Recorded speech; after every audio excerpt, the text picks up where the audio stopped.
April 14 വിഷുദിനത്തിൽ release തീയതി പ്രഖ്യാപിക്കാൻ ഒരുങ്ങുകയാണ് മെഗാസ്റ്റാർ മമ്മൂട്ടിയുടെ കോമഡി മാസ് എന്റർടൈനർ ചിത്രം ടർബോ.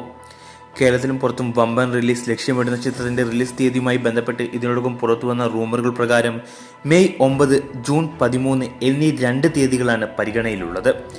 വേനൽ അവധിയായതിനാൽ മെയ് 9 ചിത്രം റിലീസ് ചെയ്യുകയാണെങ്കിൽ ഒരു മാസത്തോളമുള്ള ഹോളിഡേയ്സ് ചിത്രത്തിന് അഡ്വാൻറ്റേജായി മാറും.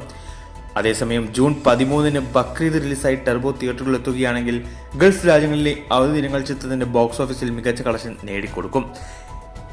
എന്നാൽ ജൂണിൽ കമൽഹാസൻ ചിത്രം ഇന്ത്യൻ 2 റിലീസ് ഉറപ്പിച്ചതിനാൽ അതും ടർബോയ്ക്കൊരു വെല്ലുവിളി ആയി മാറുമോ എന്ന ആശങ്കയിലാണ് ആരാധകർ.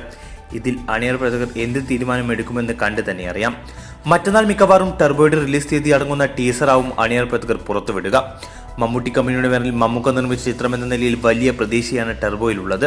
മാത്രമല്ല ഈ ബാനറിൽ പുറത്തിറങ്ങുന്ന ആദ്യ ബിഗ് ബഡ്ജറ്റ് ചിത്രം കൂടിയാണിത്. അതുകൊണ്ട് തന്നെ മമ്മൂക്ക ഇതുവരെ നിർമ്മിച്ച ചിത്രങ്ങളെക്കാൾ വലിയ പ്രൊമോഷനും റിലീസും ടർബോയ്ക്ക് ഉണ്ടാവുമെന്ന് ഉറപ്പാണ്. കാത്തിരിക്കാം ടർബോയുടെ ആ ഇടിവെട്ട് ടീസറിനായി.